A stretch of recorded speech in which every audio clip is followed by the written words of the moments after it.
Қабылдадым. Балапандарым үшін сынбауым керек. Мереке Қалбаеваның жазбасы елді алаңдатты. Танымал әзілкеш, актриса, блогер Мереке Қалбаева желідегі парақшасында күйеуімен түскен барлық суреттерді өшіріп, әсерлі жазба жариялады. Бұл туралы Алаш.кз ұлттық порталы хабарлайды. Кейде сен мүлдем қаламаған дүниелер болады. Қабылдайсың, әрі қарай өміріңді сүресің. Келесі аялдамаға жалғыз кеттім. Достарым, әзірге не болғанын айтпай қояйын. Мен кінәлімін, соны ғана айта аламын. Шынымды айтсам, жылап жататын уақыт жоқ. Бірақ біз әйелдер жыласақ қана жеңілдейміз ғой. Мен тіпті ақырамын. Түрден түр қалмады. Балапандарым үшін өмір сүремін. Осылар үшін сынбай, әрі қарай қимылдауым керек, деп жазды Мереке Қалбаева.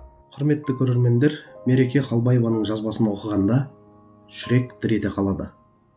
Әр сөзінің артында терең сыр, жан күйзелісі. Бірақ сонымен бірге үлкен рух пен аналық жауапкершілік жатыр. Бұл жай ғана пост емес. Бұл бір әйелдің үнсіз күресі, ішкі арпалысы, алға ұмтылуға жасаған қайсар қадамы. Келесі аялдамаға жалғыз кеттім деген жол жүрекке қатты тиеді.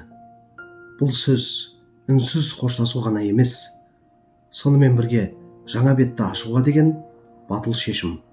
Өмір кейде біз қаламайтын бұрылыстар жасап жатады, бірақ соған қарамастан адам қайта тұрып жолын жалғастыра алады.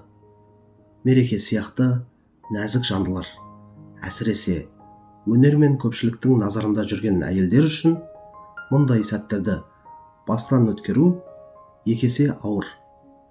Бірақ жазбасынан байқап тұрғанымыздай, ол сынған жоқ, жыласа да, ақырса да, ішкі даусын тұншықтырмай, жүрегін баспай айтып отыр. Бұл әлсіздіктің емес, шынайылықтың және рухтың белгісі. Балапандарым үшін өмір сүремін дегені аналық миссияның ең биік көрінісі. Балалар үшін өмірді жалғастыру, өзіңді қолға алып, сынбай алға басу, бұл нағыз мықтылық. Мерекеге сабыр, жүрегіне тыныштық, балаларына амандық тілеймін. Өмірдің бұл белесі артта қалар.